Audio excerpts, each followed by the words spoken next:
Hello there, science heads, and welcome back to Science 2.0, the show on science. As I speak, it's a dark spring night, and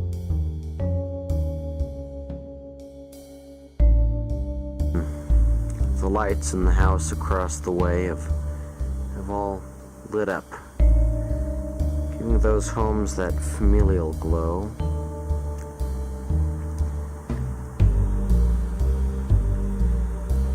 Tonight's topic is, of course, the new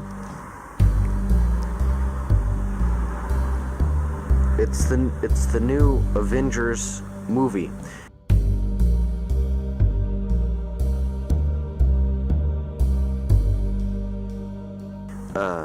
Avengers 4 Marvel 22. Now you've really got to wonder, how good is the new Marvel film, wherein it's about a large purple man destroying half of the people. And I'm a big fan of this film. I support rich white actors doing crazy things for Hollywood. I don't support indie film, independent film. I believe the best movies are made by big studios with big money and lots of CGI.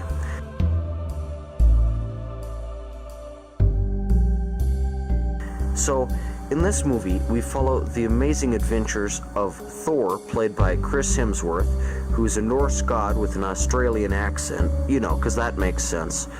Captain America, the America propaganda man, who's all into America. We got Iron Man, the kind of like Batman robot guy. We got Hulk, except now he's not Hulk. The fun of Hulk isn't watching Bruce Banner transform into Hulk. He's merged himself with Bruce Banner, so now he's got green skin, but he talks normal. Bill Bixby's, and he's rolling over in his grave, but so what? No one wants to see Hulk's bad grammar anymore. That's not the fun of it.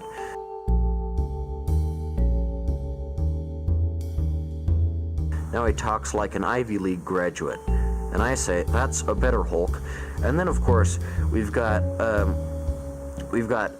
amazing ethnic superhero Black Panther.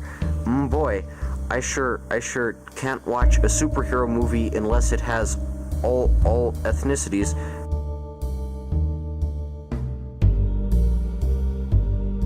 And it sure is. Black Panther is a far better movie than like Sweetback's Badass Song, or Coffee with Pam Grier, or the original Shaft, or even the sequel of Shaft. Black Panther is better than all of those. Chadwick Boseman is a better actor than Chris Rock or Morgan Freeman or Samuel L. Jackson, because he's the first black superhero. And also, you got Captain Marvel, the woman superhero. You gotta have those woman superheroes, because you know what? You gotta demand that Hollywood, an industry created by rich white people for rich white people, has more diversity in its cast, instead of abandoning Hollywood altogether.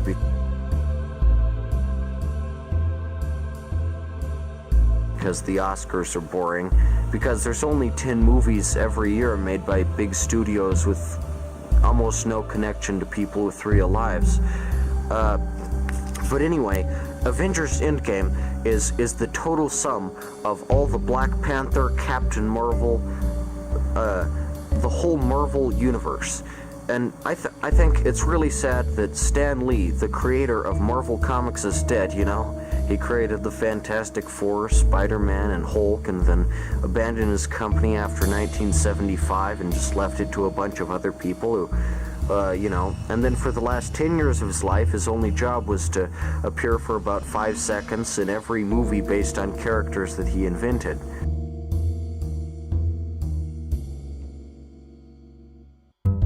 Which is kind of a bad job.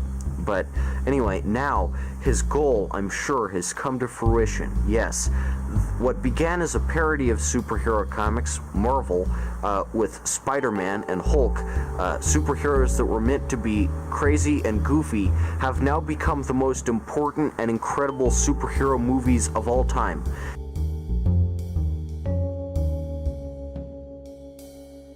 And you've got Tobey Maguire isn't Spider-Man anymore. Spider-Man 1 with Tobey Maguire really followed the comics closely. Many would say it's the best Marvel movie. I've got other news. It's not good. I prefer Andrew Garfield as Spider-Man. And of course, now we've got to have Black Spider-Man in the cartoon that's animated in much the same manner as a Scanner Darkly, because everyone knows that 2D animation doesn't work anymore. We've got to have gimmicky animation that looks like real people. You know, like a Scanner Darkly or Waking Life.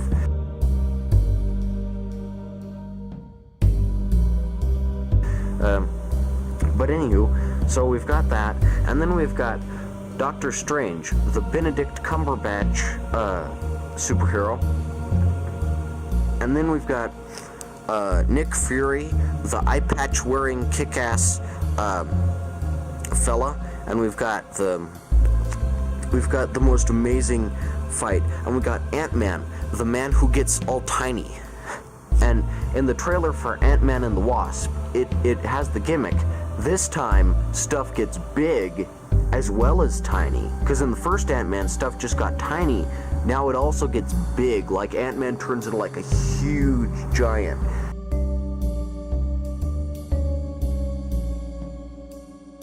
And he turns into Giant Man instead of Ant-Man, you know, because ants are small. And it's just amazing what you can do with CGI technology. You can do basically anything, just like how you can with practical effects. With practical effects, though, you have to ask your audience to suspend your disbelief, whereas with CGI, you can expect your audience to think that it's real, at least until they get out of the movie theater, because every movie these days has to be an experience. And I'm thrilled that now all of the Avengers will fight to the battle to the big purple muscle man who's destroyed half of everyone. And some people die, and some characters die.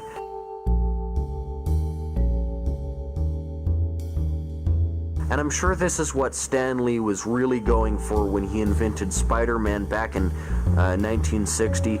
You know, just this crazy all-out CGI blockbuster-filled explosion extravaganza with all the best actors, such as Robert Downey Jr. as the robot Iron Man, and also Chris Hemsworth as Thor. So of course, you've got to say, it's quite the Hollywood event.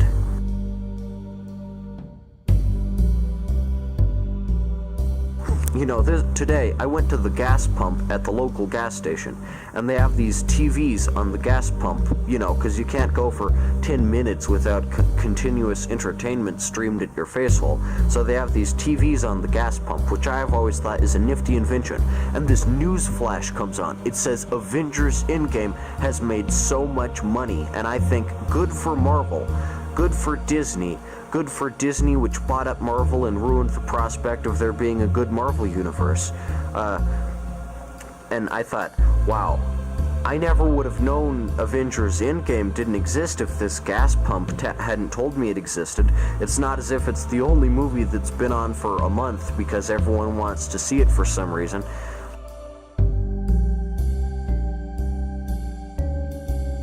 But I also want to see it. It sounds like an amazing conclusion to the Marvel movies, because it has big explosions and a big earth shatter, and it just looks really, really great.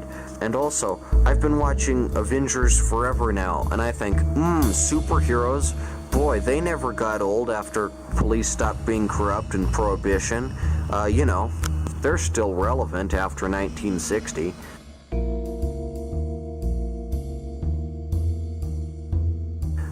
When police are better. And it's not as if superheroes were invented primarily as a way to reform the youth and set them on the right track. It's not as if Batman was just invented to help kids not take drugs or go seek out alcohol or illicit substances. Superheroes are still relevant. And no one will ever get tired of superheroes because they're big and they wear funny costumes and they go around and smash up all the super villains. And this time it's the big purple giant Thor Ragnarok, and he's big and purple and he has a beard, kind of like Grimace.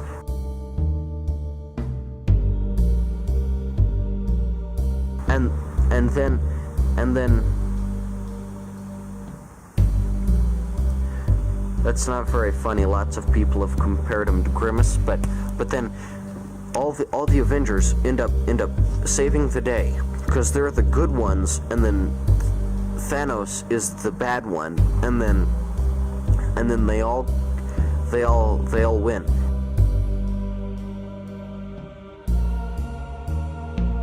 And also, this one has Guardians of the Galaxy with Chris Pratt, Edgelord, we got Green Lady, we got Blue Lady, we got the funny Tree Man, who is way better in the original appearance, where he can say stuff besides "I am Groot," and he's literate and he has a plan to take over the world. But who cares about that? I want Guardians of the Galaxy, where he's just stupid. And of course we have the funny, wisecracking raccoon. So Marvel never gets old, and I hope to see so much more of it, because it's freaking great. And so this has been Science 2.0 on the new movie Avengers Endgame, which I highly suggest you go watch and support the rich white people. Thank you.